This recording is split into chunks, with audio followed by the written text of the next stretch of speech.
Abend. Ich hoffe, du hattest heute einen guten Tag. Danke, dass du mir 5 Minuten deiner kostbaren Zeit schenkst. Heute geht es darum, unsere Zeit sinnvoll zu nutzen. Dazu gehört auch, dass wir uns Pausen gönnen, Sabbatzeiten haben. Sonst geraten wir in Gefahr, dass wir ausbrennen. Wenn wir uns übernehmen, dann hat das weitreichende Folgen.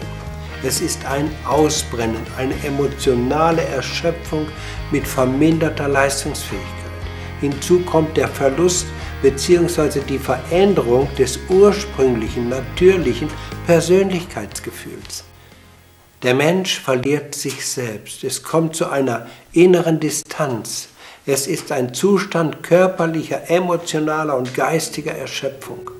Ein Zustand totaler Erschöpfung. Wenn ein Mensch sich ständig übernimmt und seinem Körper und seiner Seele keine Ruhepausen mehr gönnt, dann steht er in großer Gefahr, in einem Burnout zu geraten. Es sind Menschen, die ausgebrannt sind, schlaff, überfordert, gereizt und ausgelaugt. Die Belastbarkeit nimmt ab, Schlafstörungen können sich einstellen, aber auch innere Rastlosigkeit, ein nicht mehr zur Ruhe kommen, kann sich entwickeln. Es ist ein Schwinden von Kräften bzw. eine Erschöpfung durch übermäßige Beanspruchung der eigenen Energien, Kräfte und Ressourcen. Hinzu kommen Herzbeschwerden, Kreislaufstörungen, Schwindelanfälle, Atemnot, Lustlosigkeit und Angstzustände. All diese Symptome haben keine organischen Ursachen. Der Körper schreit nach Hilfe. Er kann und will nicht mehr so weitermachen. Das Selbstwertgefühl leidet. Der Mensch glaubt, nichts mehr geben zu können. Da ist die innere Balance verloren gegangen. Der Mensch fühlt sich innerlich zerrissen. Die Frage nach dem Sinn des Lebens drängt sich ihm auf. Das Burnout-Syndrom ist ein schleichender Prozess. Er entsteht nicht über Nacht, sondern sendet viele Warnsignale. Burnout ist kein neues Phänomen. In der Bibel wird der Prophet Elia erwähnt, wie er in der Wüste verzweifelt Gott darum bittet, doch sein Leben zu beenden.